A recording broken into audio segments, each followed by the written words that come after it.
সাল্লাল্লাহু আলাইহি ওয়াসাল্লাম বলেছেন শেষ জামানায় সবচেয়ে বড় ফিতনা হবে মাসিহুদ দাজ্জাল।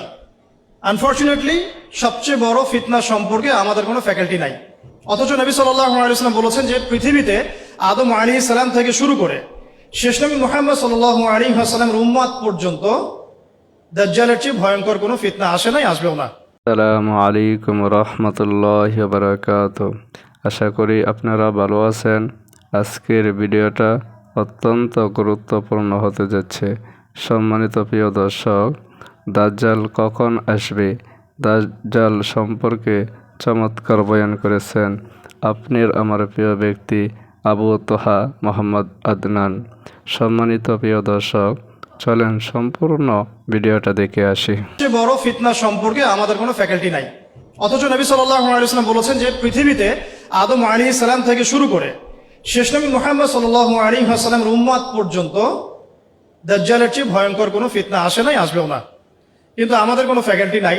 দাজ্জাল কে, কেন, কিভাবে, কোথা থেকে আসে, উৎপত্তি কি, তার ফাংশন কি, তার রোলটা কি হবে, কিভাবে সে ফিতনা ছড়াবে, তার ফিতনাগুলো কেমন হতে পারে, ইত্যাদি ইত্যাদি। তো যেটা বলছিলাম যে বড় বড় বিষয়গুলো নিয়ে আমাদের কোনো ফ্যাকাল্টি নাই। আমাদের ইউনিভার্সিটিতে শিরক নামে কোনো চ্যাপ্টার নাই, কোনো ফ্যাকাল্টি নাই। আল কুরআনুল কারীমে আল্লাহ পাক বলেছেন ইন্নাশ শিরকা লাযুলমুন আযীম, পৃথিবীতে সবচেয়ে বড় জুলুমটাই হচ্ছে শিরক। কিন্তু শিরক কি এবং কেন, কত প্রকার, কি কি, কিভাবে এখান থেকে বাঁচবো, এরকম কোনো ফ্যাকাল্টি আমাদের ইউনিভার্সিটিগুলোর মধ্যে নাই। ব্যাপারটা কি মানে অদ্ভুত না? এই ওয়ার্ল্ডে ইসলামিক ইকোনমিক্স যারা জানেন না বা বুঝেন না, তারা কোনো না কোনোভাবে হারাম খাবেনই খাবেন, কোনো না কোনোভাবে হারামে লিপ্ত হতেই হবে। কিন্তু ইসলামিক ইকোনমিক্স এবং মডার্ন ইকোনমিক্স, যেটা ওয়ার্ল্ড ব্যাংক এবং IMF এর আন্ডারে চলে, এটার কম্প্যারিজন নিয়ে আমাদের সাবজেক্ট খুব একটা নাই। আজকে আপনারা সব স্টুডেন্ট, তাই আমি কিছু একাডেমিক কথা বলবো ইনশাআল্লাহ। তো শুরুটা গল্প থেকে যদিও করেছি, আমার টপিকটা কিন্তু একাডেমিক। আমরা কিভাবে কনস্ট্রাকটিভ সিলেবাস মেনটেন করে পড়াশোনা করব বা কিভাবে আমরা জ্ঞানতাত্ত্বিক একটা বিপ্লব সংঘটিত করতে পারি, এটাই মূল উদ্দেশ্য আর কি। একদিনের আপনাদের এই কনফারেন্সে এসে চলে যাওয়াটা আমার উদ্দেশ্য না। উদ্দেশ্য হচ্ছে আপনাদের মধ্যে কিছু মানুষ তৈরি করা, যারা আগামী দিনে এই জায়গাগুলোতে দাঁড়াবেন, কথা বলবেন, জাতিকে নেতৃত্ব দিবেন ইনশাআল্লাহ। আপনাদের উদ্দেশ্যটা কি? একটা প্রোগ্রাম অ্যারেঞ্জ করাই কি উদ্দেশ্য? আপনাদের লক্ষ্যটা কি? নিঃসন্দেহে এটা একটা সূচনা, এটা নিশ্চয়ই শেষ নয়, এটা একটা সূচনা ইনশাআল্লাহ। আল্লাহ পাকের কাছে শুকরিয়া যে আল্লাহ পাক সূচনাটা আমাদের হাতে করার তৌফিক দিয়েছেন, আলহামদুলিল্লাহ। এটা আল্লাহ পাক রহম করে আমাদেরকে তৌফিক দিয়েছেন, এখানে আমাদের কোনো ক্রেডিট নাই। লা হাওলা ওয়ালা কুওয়াতা ইল্লা বিল্লাহ, লা মালজা ওয়ালা মানজা মিনাল্লাহি ইল্লা ইলাইহি। তো আইয়ামে জাহিলিয়াত কেন বলি ওই যুগটাকে? কারণ সে যুগে শিরক ছিল এক নাম্বার মৌলিক সমস্যা, যেটা এখনকার বিশ্বে সবচেয়ে বড় গ্লোবাল মৌলিক সমস্যা। এখনকার শিরকটা শুধু ধর্মতাত্ত্বিক না, এখনকার শিরকটা হচ্ছে পলিটিক্সের শিরক আছে, ইকোনমিক্সের শিরক আছে, কালচারের শিরক আছে, আপনার বিধর্মীদের মধ্যে তো আছেই। এছাড়াও আমাদের যে পড়াশোনার যে সিস্টেম, এডুকেশন যে প্যাটার্ন, এখানেও শিরক আছে। আস্তে আস্তে আমি ধরাই দিচ্ছি ইনশাআল্লাহ। তো তখনকার শিরকটা ছিল একটা সাময়িক প্রেক্ষাপট, একটা ক্ষুদ্র পরিসরে। এখনকার শিরকটা হচ্ছে গ্লোবাল। এটা যদি আপনি ফাইন্ড আউট করতে না পারেন, ইন্নাশ শিরকা লাযুলমুন আযীম, এর মধ্যে পড়ে যাব।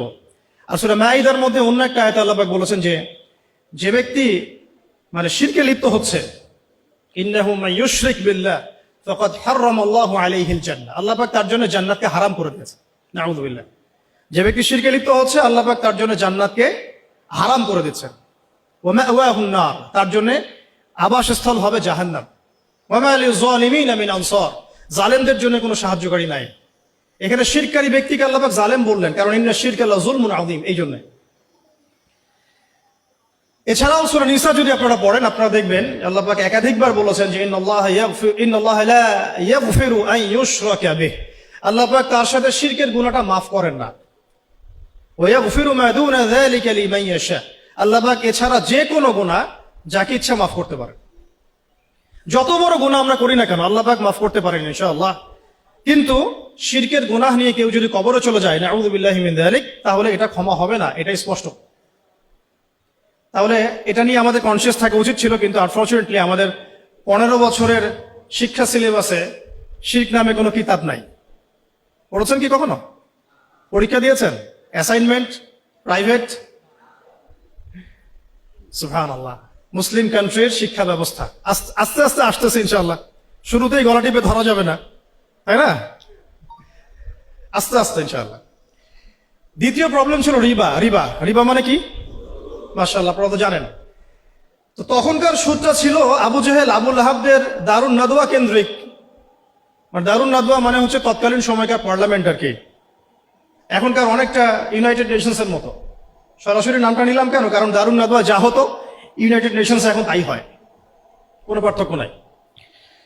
তো দারুন নাদওয়া কেন্দ্রিক অর্থনৈতিক একটা ব্যবস্থা ছিল। তো সেখানে মূল ভিত্তিটা ছিল রিবা। আর এই রিবা ছিল কয়েকটা সেক্টরে, মানে কয়েকটা প্রকারভেদ ছিল এখানে। কিন্তু এখনকার গ্লোবাল যে রিবা, এখানে এত প্রকারভেদ আছে যেটা বোঝাতে হলে আপনাকে একদিন একটা ফুল ডে সেমিনার করতে হবে অনলি অন রিবা। এত ক্যাটাগরিজ আছে, এত প্রকরণ আছে, যেটা আমি 2 ঘন্টায় বলে শেষ করতে পারবো না, সারাদিন সময় লাগবে। আসসালামু আলাইকুম রহমতুল্লাহি বারাকাতু। আশা করি আপনারা সম্পূর্ণ ভিডিওটা দেখেছেন। ভিডিওটা কেমন লাগেছে আপনাদের কাছে কমেন্ট বক্সে জানাবেন। ভিডিওটা বেশি বেশি শেয়ার করে দিয়েন যাতে সকল মুসলমান মানুষ এই ভিডিওটা দেখতে পারে। আর লাইক, কমেন্ট, সাবস্ক্রাইব করে আমাদের পাশে থাকবেন নতুন নতুন ভিডিও পাওয়ার